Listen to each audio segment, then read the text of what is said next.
Hi, everybody. I'm Jim Fry. I'm a principal analyst with ESG covering networking. And we want to take a few minutes here to share with you some thoughts and impressions of the Cisco Live 2024 event, where we hung out with 20,000 of our closest friends in 100-degree plus heat. Fortunately, the air conditioning was strong at Mandalay Bay Resort and Convention Center, and there was some cool stuff coming out of Cisco as well.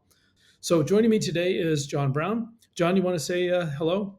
Hi, everybody. I'm John Brown. I'm a senior analyst at Enterprise Strategy Group for IT operations, observability, and sustainability. And I saw lots of interesting things at Cisco Live this year.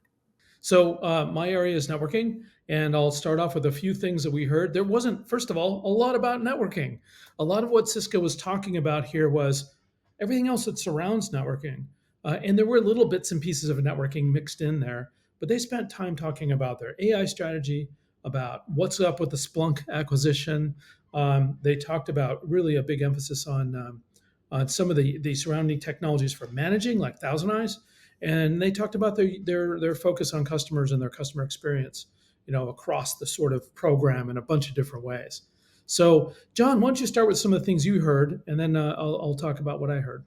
Yeah, sure. I mean, the big news, at least as far as I was concerned, is the integration of Splunk into the Cisco family and positioning Splunk really as the anchor and core of observability. And seeing that and the integration with App Dynamics. This having a common login with the App Dynamics integration into Splunk IT Service Intelligence to give you an AI ops capabilities there. A lot of stuff going there. But I think the big takeaway is that this integration, and they had thought it through pretty well, really positions Cisco as a big dog in observability and full stack observability. And so it was good to hear the roadmap that they had in place. And a lot of that roadmap had to do with integrating the observability capabilities and the security capabilities so that these two teams could work off of a single sort of source of truth, a single pane of glass, and really, being able to handle the security aspects of observability better. And our research backs that up, that is something that, IT leadership is looking for. They're looking to get more from the data that they've got and have fewer copies of sort of redundant data. So a lot being addressed that way. Now, I also cover sustainability, and I was looking, very hard for advancements in sustainability from Cisco. And they are taking a holistic approach, dealing with lifecycle management of the devices that they sell, as well as recycling. But if I'm being honest, it wasn't quite as aggressive as some of the tactics and policies that we're seeing from competitors like HPE and Dell, who had slightly more robust offerings. So that's an area that I would say, hey, let's give them 3.5 stars for sustainability, but also recognize that there's probably some room to grow there. So that was my take from the show. Overall, very, very positive. I think that combination of Splunk and Cisco is the right thing to do, and I think we're going to see some really good outcomes as they continue to integrate that. And we'll probably learn a lot more since the Splunk.conf is next week, maybe even in the same hotel. So we'll have much more to report probably in a week or two about that integration. Yeah, very good. And building on the Splunk storyline, you mentioned this, but it's really security is a key part of that storyline.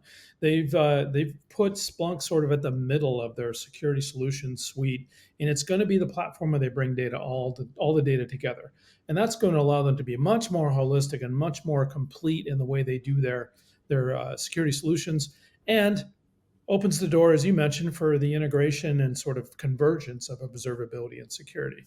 Really important trend. We've seen a number of research data points pointing towards folks wanting that for sure. I'll build on a couple other things. There were some really exciting announcements around their Thousand Eyes portfolio. A bunch of cases where they're putting the Thousand Eyes agentry throughout the Cisco portfolio. All the different products that are out there, including the WebEx endpoints for the collaboration suite, including their secure access clients. So people who buy into and folks who buy into the security strategy and solutions of Cisco will get side benefits of also being able to measure user experience from all of those endpoints that they're deploying secure access clients on. They also added a little bit of flow intelligence. So they're going to gather flow locally wherever those agents are. And that's going to give them some traffic visibility. So they can help with troubleshooting more quickly. They can recognize when congestion is an issue out where they're taking these user experience measurements. So nice progress on the Thousand Eyes front. Looking forward to more of that as well. And then, of course, we have to talk about AI. So Cisco did take great pains and took a lot of time to talk about what their strategy is around AI. And we could spend a whole nother session on that probably, but let's just sort of wrap it up as this. They have been doing AI and ML in their products for years. They're building off that base. It sort of like sustainability. It wasn't the most aggressive story you're going to hear, and there really is not much on Gen AI specifically. But then again, they pointed it out, and I can validate this from the conversations I've had. Most enterprises don't know what they're going to do with Gen AI yet. They know they need it, and they know they're going to need it for something, but it's still very early in terms of Gen AI adoption and really figuring out the core driving use cases for most organizations. Similarly, Cisco's building sort of the infrastructure and the story and the solution platforms that will make AI more addressable and reachable for folks. And they did a lot of this AI for and for AI type of pairings. So AI for networking in the form of assistants and things, and then networking for AI, like with our HyperFabric announcement. They have AI for security, and Splunk's going to play a role. It's going to be the platform that they build more AI around, and then security for AI and making sure that the AI environments are secure. Same even thing for customer experience. They took time to talk about the fact that they're going to, build services around how to consult and help their customers successfully deploy and engage AI. So AI for AI, yeah.